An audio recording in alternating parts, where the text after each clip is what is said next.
It was a cold Saturday in January 2026. President Donald Trump made a very important announcement. He used a social media post to share his plan. The United States would put new taxes called tariffs on goods from its close allies in Europe.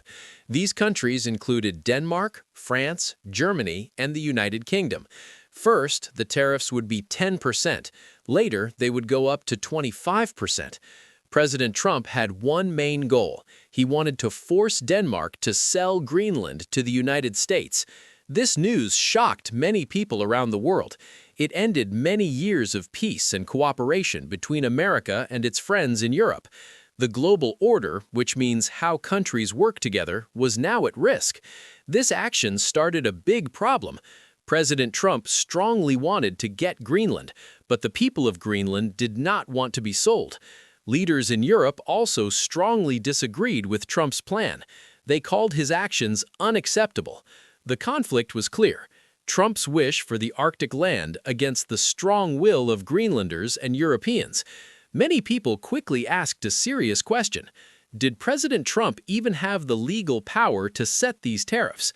Could he use economic taxes to try and buy land from another country? This important question would be answered later. But why would a U.S. president risk so much for this huge island of ice? To understand President Trump's strong desire for Greenland, we first need to look back in time. We must explore the long and interesting history of Greenland itself. 2. The Big Island. Greenland is the biggest island in the world. It is a land mostly covered by ice, sitting between the Arctic and Atlantic Oceans. This unique place is home to only about 56,000 people. While autonomous, it is still part of the Kingdom of Denmark. This means Greenland has its own government and makes many of its own laws. The island's history began long ago. Vikings, led by Eric the Red, came to Greenland around the 10th century. Later, in 1814, Denmark took full control. Greenland then slowly gained more power to manage its own affairs. In 1979, it got limited self-rule. By 2009, it achieved greater self-government. Even so, Denmark still controls big things like foreign relations, national security, and the island's natural resources. Greenlanders have a strong wish to be fully independent. They want to decide everything for themselves. However, Greenland depends heavily on money from Denmark. Each year, Denmark gives Greenland about 5.4 billion kroner, which is around 724 million euros. This money makes up more than 20% of Greenland's economy and half of its government budget. Most Greenlanders support independence, but not if it means their economy will suffer or their good welfare system will be lost. Greenland's vast territory also holds valuable secrets. Under its ice and land lie huge amounts of oil, gas, and important rare earth minerals. These resources are becoming very valuable globally.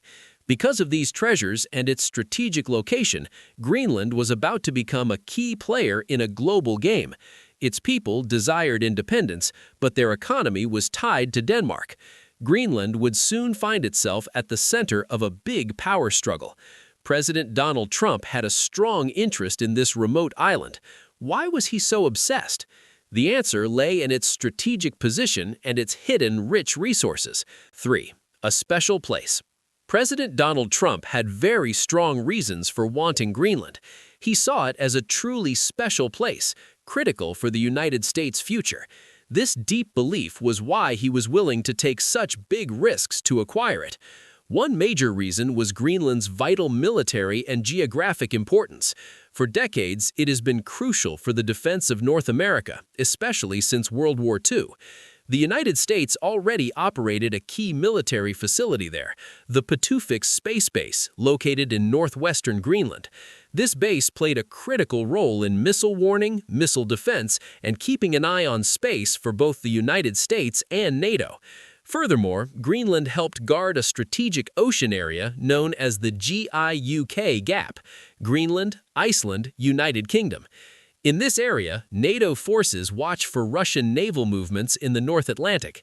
President Trump believed that having full control of Greenland was essential for modern defense systems and missile projects, making it a cornerstone of national security. Another key reason was the growing competition with other powerful nations like China and Russia. Greenland holds vast, untapped natural resources beneath its ice and land. These include oil, gas, and extremely valuable rare earth minerals. These rare earth minerals are not common, but they are vital for making many modern technologies, from electric vehicles and wind turbines to advanced military equipment. At the time, China controlled a large part of the world's supply of these critical elements. President Trump aimed to reduce the United States' dependence on other countries for these resources. He argued that Denmark could not adequately protect Greenland from the ambitions of China and Russia in this geopolitical struggle. Finally, the effects of climate change were making the Arctic more accessible. As the ice melted, new shipping routes were opening in the northern parts of the world. These routes offered faster ways for trade ships to travel, but they also held new security implications. This Arctic paradox meant that a warming planet was opening up areas for more exploration and, in turn, more competition among major global powers for resources and influence. These three crucial factors truly highlighted Greenland's immense strategic value and why it had caught the eye of global superpowers, directly addressing its importance. As discussed in the previous chapter, President Trump was deeply convinced that acquiring Greenland was a necessary step for national security. He felt he had a strong and winning argument. However, to make this deal happen, he was preparing to use a powerful tool: economic pressure. He was about to launch an economic war that would send shockwaves across Europe. 4. The money problem. President Donald Trump made a big announcement on Saturday, January 17, 2026. He stated that the United States would impose a 10% tariff on goods from 8 key European allies. These countries included Denmark, Norway, Sweden, France, Germany, the United Kingdom, the Netherlands, and Finland. The tariffs would begin on February 1st. After that, they would increase to 25% on June 1st. President Trump explained that these tariffs would remain until an agreement was reached for the United States to purchase Greenland. This sudden use of economic pressure was meant to force Europe to accept his demand. This decision quickly led to a serious legal battle back in the United States. President Trump used a law called the International Emergency Economic Powers Act, or IEPA, to put these tariffs in place. This law normally gives the president power to place sanctions during real national emergencies, but using it for tariffs, especially to acquire territory, was seen as a new and different use of the law. Many people argued that the president was using his power too much. They said the U.S. Constitution did not give him the right to do this for territorial gain without Congress's clear agreement. At least 7 lawsuits were quickly filed in American federal courts. These cases challenged President Trump's authority to impose such tariffs under IEPA. The main question was if a president could use emergency economic powers, which are usually for true national emergencies, to impose tariffs to get more land. The Supreme Court, which is the highest court in the country, was set to rule on the matter in the coming weeks.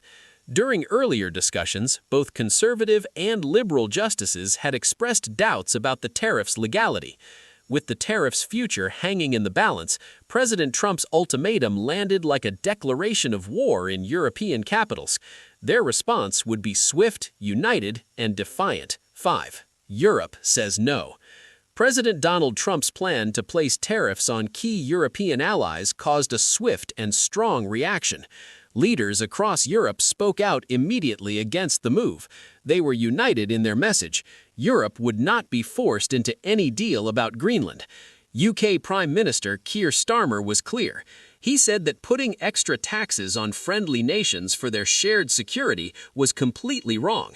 French President Emmanuel Macron was equally firm. He stated that no intimidation or threat will influence Europe and called Trump's actions unacceptable.